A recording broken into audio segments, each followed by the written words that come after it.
Wel, ek gaan begin met dit het begin so 3 weke terug was ek op die telefoon met iemand en ons het gepraat oor Heilige Gees en hoe belangrik die Heilige Gees in ons is om die werk te doen waarvoor ons geroep is. En toe het die Here 'n prentjie in my gees gesit en is hierdie dis dit. En ek het geweet hy wil hê ek moet sien hoe Jesus in 'n dorpie instap, in een van die dorpies waar hy sy bediening gedoen het. En hy lyk presies soos hulle wat aanbetref hulle klere, sy kleredrag, sy hare, die familie waarvan hy afgekom het. Hy was een van hulle, maar tog het die mense agter hom aangestroom. En dadelik het ek gewonder hoekom.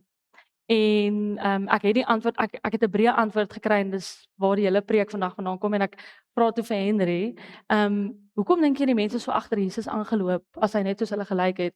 En sy antwoord was signs, wonders and miracles en dis nie verkeerd nie, dit verwys terug na Handelinge 2 vers 22 wat sê God het Jesus van Nasaret aan julle bekend gestel deur die kragtige dade, die wonders en die tekens. Dis signs, wonders and miracles, kragtige dade, wonders en tekens wat God by hom by julle laat doen het. Maar die antwoord wat ek gekry het is he perfectly revealed the Father. So revealing the Father het die mense getrek na hom toe, of in Afrikaans, hy die Vader volmaak geopenbaar.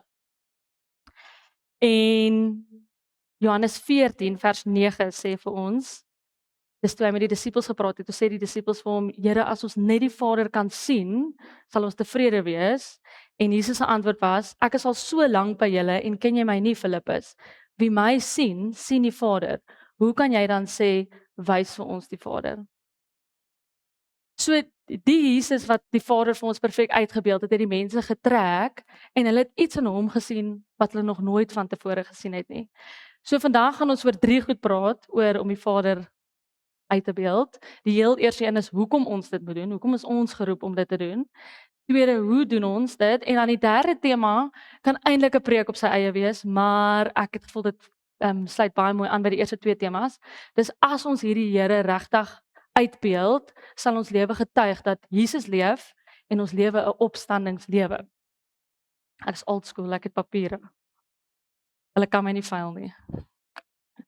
Anyways, so as Jesus gekom het om die Vader te openbaar en hy het gesê ek stuur hulle uit soos U my gestuur het, is ons roeping eenvoudig. Ons moet die Here kom openbaar. Toe ek voorberei het Johannes 17, die hele Johannes 17. So as julle kans het of dit nog nie gedoen het nie, lees asseblief die hele Johannes 17. Dis die laaste gebed wat Jesus aan sy Vader wat op rekord is, waar hy met sy Vader praat. So dis so ongelooflike intieme, tasbare oomblik wat hy vir sy disippels en eintlik vir ons ook bid, voor hy die kruis in die gesig staar. En ek gaan net 'n paar verse uithaal vir tyd. So heel eers Johannes 17 vers 18 tot 23 sê: Soos U my na die wêreld toe gestuur het, het ek hulle ook na die wêreld toe gestuur en ter wille van hulle wy ek my aan U toe, sodat hulle ook deur die waarheid aan U toegewy kan wees. Ek bid egter nie net vir hulle nie, maar ook vir die wat deur hulle woorde tot geloof in my sal kom.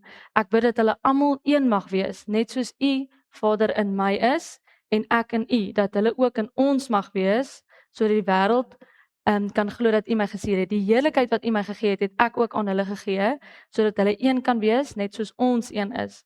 Ek in hulle en U in my, sodat hulle volkome een kan wees. So die wêreld kan weet U my gestuur het en hulle liefhet, net soos U my liefhet. Waarom is dit so belangrik om een met God te wees? Die antwoord staan in vers 23. Sodat die wêreld kan weet God het Jesus gestuur en God het die wêreld lief net soos hy Jesus liefhet.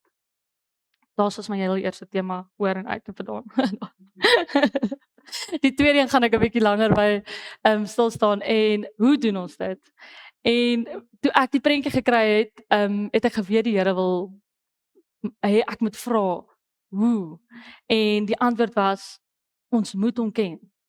Ons moet hom ken om hom vir die wêreld te kan wys, want dit kom nie uit 'n plek van strewe nie, dit kom uit 'n plek van verhouding. So dan by my tweede, ken jy hierdie Vader? wat ons gestuur het. En dit pas so mooi aan by die laaste paar preke. Alreen en Erika het gesels oor die Heilige Gees, want ons weet Heilige Gees is met ons, in ons, en dit is wat ons help om die Vader te openbaar. En oom Stefan wat laasweek gepreek het oor hoe groot is hierdie God, want as ons sal seker nooit op aarde regtig verstaan hoe groot is hierdie God nie, maar as ons hom, hoe meer ons hom in sy volheid ken, hoe meer kan sy volheid deur ons werk. En elkeen wat ja gesê het, so vandag se preek gaan oor ons. Elke een van ons wat vandag hier sit, wat ja gesê het om Jesus as ons verlosser aan te neem, want ons het die opdrag gekry om hierdie Jesus en hierdie Vader aan die wêreld te openbaar. Ons het die opdrag om die onsigbare sigbaar te maak. So dan die ander vers was Johannes 17 vers 3 tot 4. En Jesus sê, hy praat met sy Vader en hy sê, en dit is die ewige lewe. So hier gee ons die antwoord. Die ewige lewe waarna ons almal so strewe, is dat hulle U ken, die enigste ware God en Jesus Christus wat deur U gestuur is. Ek het U op die aarde verheerlik deur die werk te volbring wat U my gegee het. Hy sê niks oor die hemel nie. Hy sê niks oor die ewige lewe kom nie. Ons het gister het Alrien daar gekuier en ons het ook gepraat en ek sê toe vir haar oor wat ek preek en ek sê toe vir haar, "Jesus, toe ek daai vers lees van dat hulle U ken, dis ons soos ken ons hom regtig. Soos die dag wat jy hom ken, begin die ewige lewe." Dus dit is so profound. Daai was geskryf oorspronklik in Grieks en die woord wat ken waarvoor hulle ken gebruik is ginosko. En ginosko in Grieks is nie 'n ken van ek lees oor 'n tema of 'n topic en ek ken die tema wat ek gelees het of ek kan dalk die inligting oordra nie. Dis 'n ken deur ervaring. Ek het hierdie inligting ervaar en so ken ek. En 'n voorbeeld is ek ginosko vir Henry. Ons is nou amper 8 jaar getroud. En as hy in 'n groep sit of hy iets sê of op 'n sekere manier kyk, weet ek hoe voel hy en ek het nou eendag agtergekom, as hy uit sy bakkie uitklim en hy so stap, weet ek eintlik hoe was sy dag. So dis hoe ons die Vader moet ken. Ons moet, ek sê gister vir Alrien, as hy 'n woord sê, moet ek weet hoe dink hy, wat wil hy moet ek met hierdie woord maak. In Johannes 3 lees ons dat, as 17 vers 3 lees ons dat Jesus regtig wil hê ons moet die Vader ken. Elke keer wanneer God homself in sy woord openbaar, is dit vir ons 'n uitnodiging om hom in daai area te leer ken. En dis wat ek volgende wil deel en wat ek eintlik die openbaring in die laaste 3 weke gehad het is, ons kan baie keer dink ons ken die Here en ons surrender is in Afrikaans oorgawe, is 'n nuwe woord wat ek geleer het. My Bybel is, ek lees Bybel Engels. So surrender beteken oorgawe. So ons kan baie keer dink ons dit is 'n een of dis 'n breë surrender, oorgawe. Ek leef in oorgawe na die Here, maar ek is die laaste 2-3 weke oortuig of die oortuiging wat ek gekry het is ons het soveel rolle wat ons in die lewe speel en elkeen van ons het niemand het een rol nie. Jy's 'n ma, 'n pa, 'n broer, 'n suster, dogter, seun, oom, tannie, die rol by die werk, as area van bediening waarin jy is. Elke rol vereis dat ons in daai rol ons lewe neerlê of in oorgawe leef. So ek kan dit dalk regkry om die Here te sien as my voorsiener of as my verlosser, maar ek ken hom nog nie as Vader in my ouerskap nie. Ek kan regtig die laaste ruk agterkom, ek kry dit nogal reg om in oorgawe te leef as dit kom by die worship. Ek hoop julle is opgewonde. En sien die Here se hand van goedheid en guns oor daai area, maar ek sukkel baie keer om hom as ma regtig te hoor en my kinders in sy wil groot te maak. So ons is so geroep om in elke liewe area hom te ken. So jaar terug het ons by Empower gesit. Dit nog Empower genoem as die vroue oggend en die vrou wat gedeel het gepraat oor oorgawe en gesê sy voel regtig die Here, as ek reg onthou, wil hê ons moet vir hom vra waar leef ons nog nie in oorgawe nie. En ek het die mooiste prentjie ontvang. Ek sien hom as Vader, maar ek glo nie hy kan my regtig help as ma nie. En hy's die perfekte voorbeeld vir elke liewe rol wat ons in hierdie aarde waarin ons staan. Ek moet dit in my notas van die klomp goed wat ek vir julle wil sê wat ek nie wil mis nie. So, dan vra ek nou vanoggend, ken jy die Vader? Ken jy die vader in jou rol as ma? Ken jy die vader in jou rol as pa? Ken jy die vader in jou rol as man? Ken jy die vader in jou rol as eienaar van 'n besigheid, as 'n juffrou by die skool? Ja, want daar's 'n wêreld wat nog nie weet dat Jesus is deur God gestuur nie. Hy lewe en hy het hulle lief soos hy vir Jesus liefgehad het op aarde. Dit staan in die woord. In die Nuwe Testament en Jesus se tyd van bediening op aarde het vir ons soveel voorbeelde kom gee van hoe die Vader hart is teenoor wat die wêreld gedink het. En ek gaan vanoggend net 2 voorbeelde aanhaal. Die eerste een is die vrou wat ons van lees in Matteus, Markus en Lukas wat met die bloedsiekte. En toe sy deur die skare aan die Here se ek het dit gehaat gister garment kledingstuk geraak het. Toe het hy haar gesond gemaak en is so 'n mooi prentjie van die vader of 'n pa en hy het haar aangespreek na die hele het gesê my dogter, jou geloof het jou gered. 'n Pa wat as hy in staat sou wees om sy dogter te kan genees, hy het dit gaan doen. Die tweede prentjie is die vrou wat deur die wêreld gebring is en aangekla is vir oorspel en na die hele wêreld se beskuldiging het hierdie pa haar verlos van haar verlede. So dis 'n prentjie van 'n vader wat as hy in staat sou wees, as Henry in staat sou wees om sy dogters van hulle verlede te verlos, sal hy. En dis wat vir ons die Vader so mooi kom wys het. En hy's 'n Vader na aan ons. Hy's 'n Vader wat ons wil genees. Hy's 'n Vader wat ons wil verlos, maar hy's 'n Vader wat 'n verhouding wil hê met ons. So my 3 dogtertjies is op aarde, my kinders. En hoe leer hulle by my? Hulle kom sit op my skoot. Hulle kyk as ek praat. Eintlik vanoggend, toe dink ek, dis nou presies waar ek preek. Sorry, plaai hierdie ding, Jody. Dis okay. So hulle kyk as ek praat, as ek met hom praat, hulle kom sit op my skoot as hulle in onbekende situasies is. Sien hulle wat ek doen, hulle herhaal wat ek sê, hulle pas toe. En vanoggend ons het gou die nanny gaan haal om na daai dritjies te kyk terwyl ons toe is en hy is in die badkamer gewees en ek roep hom eintlik, ek weet nie nou wat ek jou geroep het nie, maar sy sit en kyk TV.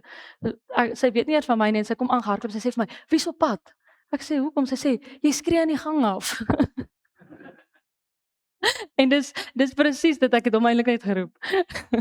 So God wil ons soos daai 3 vir my op aarde is, wil hy hê moet ons met hom wees. En Galasiërs 4 vers 5 tot 7 sê dit so mooi.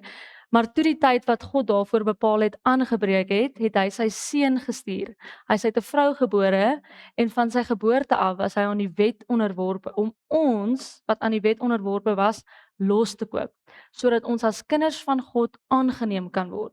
En omdat ons sy kinders is, het God die gees van sy seun in ons harte, dankie Jody, sorry. Gestuur en in ons roep hy uit. Dis mooi. God die gees van sy seun in ons harte gestuur en in ons roep hy die Heilige Gees uit, Abba. Dit beteken Vader. Dis nie meer 'n slaaf nie, jy's nou 'n kind van God en omdat jy sy kind is, het jy ook sy erfgenaam geword.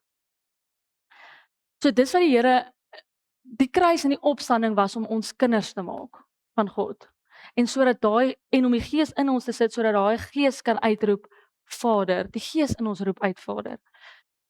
So wanneer ons die Vader werklik ken, begin iets gebeur. Ons word nie net beter Christene nie. Ons lewe die lewe wat Jesus op aarde geleef het. Of dis wat ons lewe. So dit bring my by die volgende punt en die laaste tema van die 3 wat eintlik 'n preek op sy eie kan wees. Uit ons verhouding en wanneer ons God in sy volheid ken, net soos Jesus hom in sy volheid wil reflekteer vir die gebroke wêreld, sal ons besef dat ons is geroep om 'n lewe van opstanding te leef.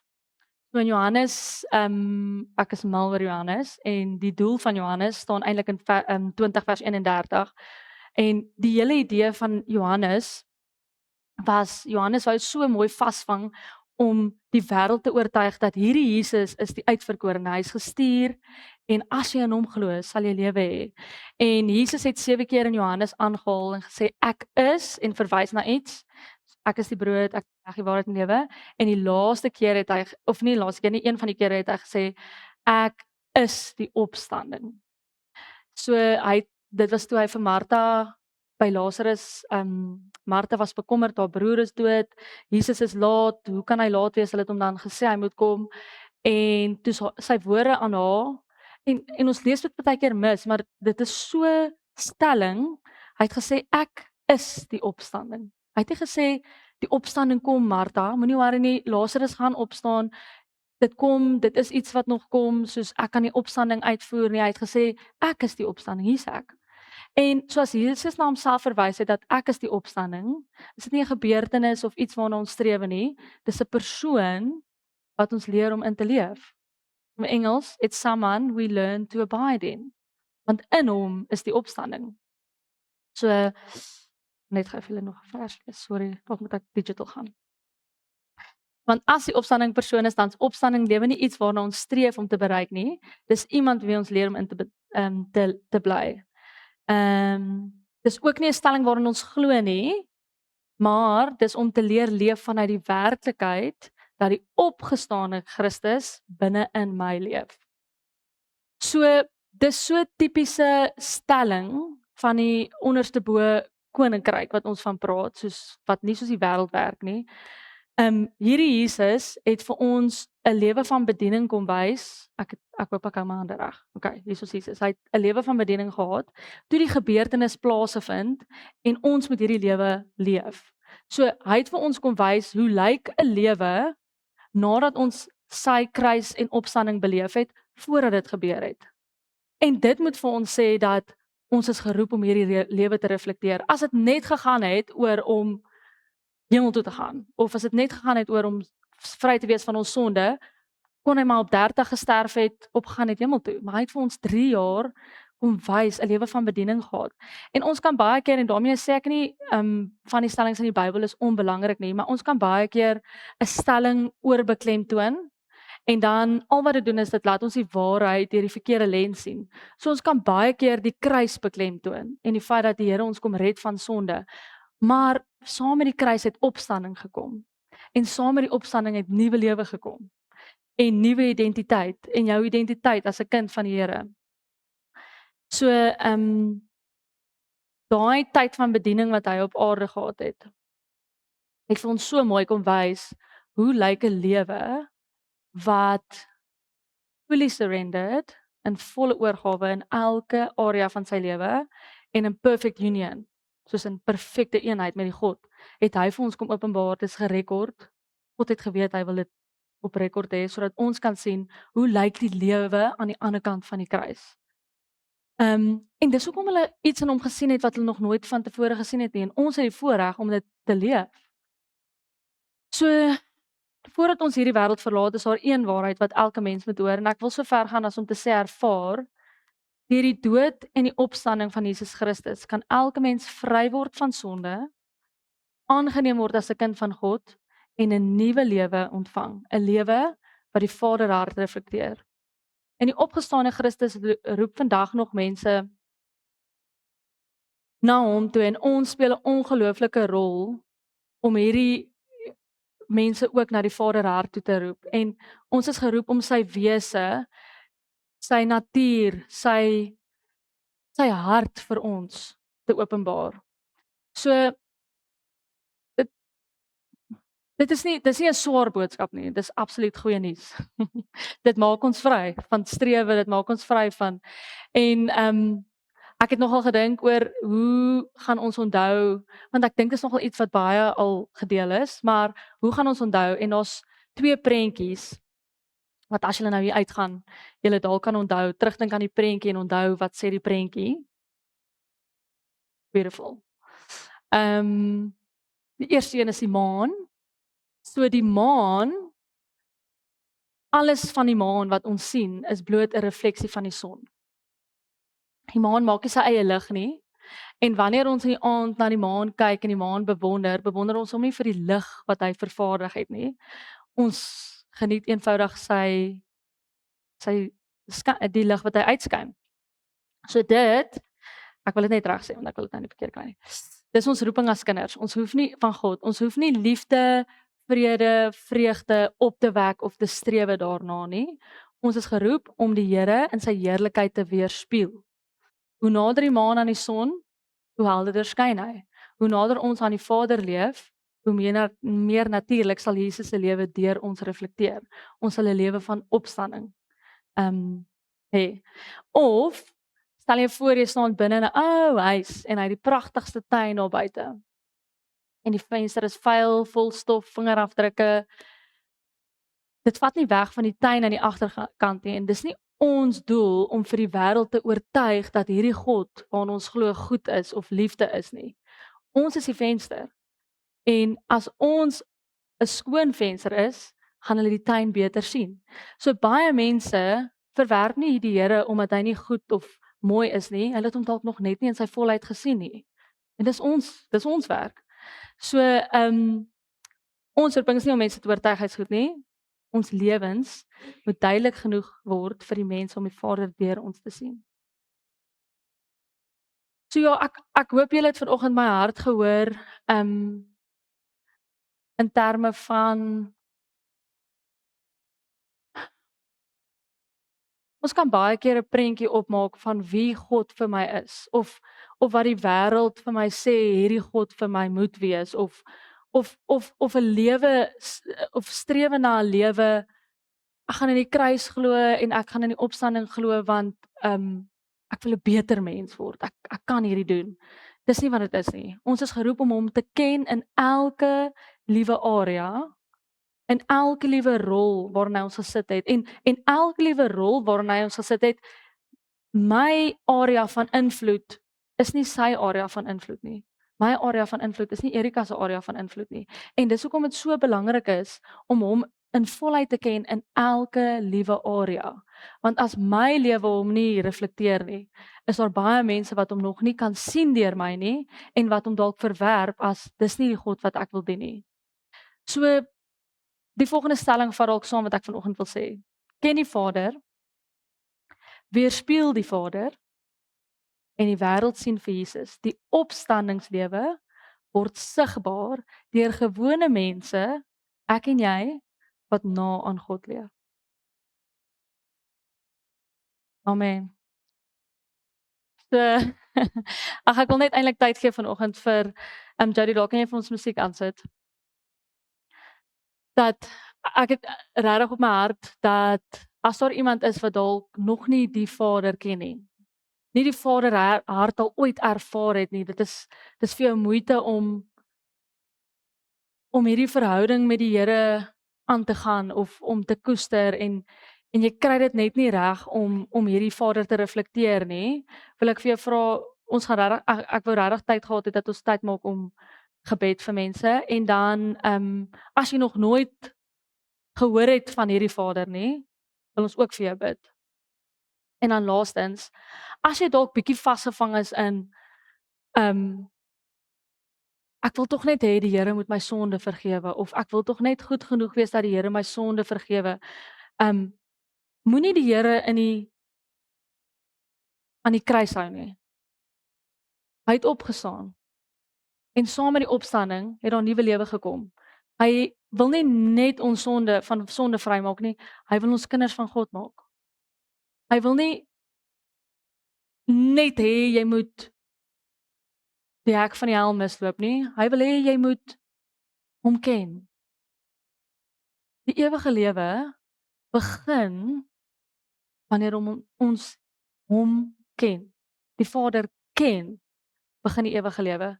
So ja, as jy dalk vasgevang was en in jou lewe getuig nie van die Here wat opgestaan het nie, getuig dalk van die Here wat aan die kruis gesterf het, maar as jy graag nuwe identiteit of hierdie nuwe lewe wil ontvang, wil ek julle uitnooi om te kom vir gebed. Ons gaan tyd maak. Ek dink ons moet dalk saggies aangaan. So Here, ons sê vir U dankie.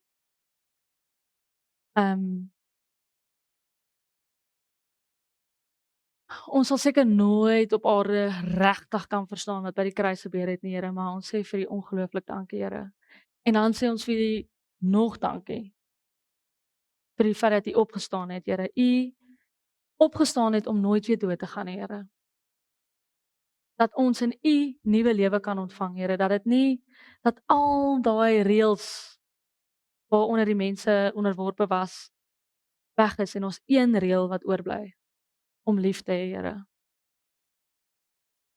Here, U is liefde. U is die opstanding.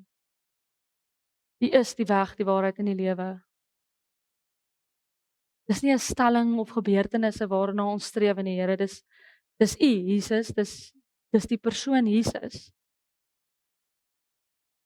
En ons word net geroep om in U te bly, Here. Mag ons as vensters vir die wêreld wys dat U is goed. U is groot. U is vir ons lief, net soos U vir Jesus lief is. En mag ons lewe getuig van oorgawe in elke liewe area en 'n perfekte volmaakte eenheid met die Here. Ek vra dat as ons hier uitgaan, Here, dat net die manier hoe ons loop, net die manier hoe ons iemand anders hanteer, net die manier hoe ons praat, hoe ons Here, want U het nooit gehardloop van die een dorp na die volgende dorp toe nie. U was op tyd. Mag ons die stem duidelik hoor dat as U praat, reageer ons. Ja, so as daar enigiemand is wat vanoggend gebed wil hê, dan gaan ek vra dat julle vorentoe kom, sal dalk die ligte afhou en dan kan ons vir julle bid.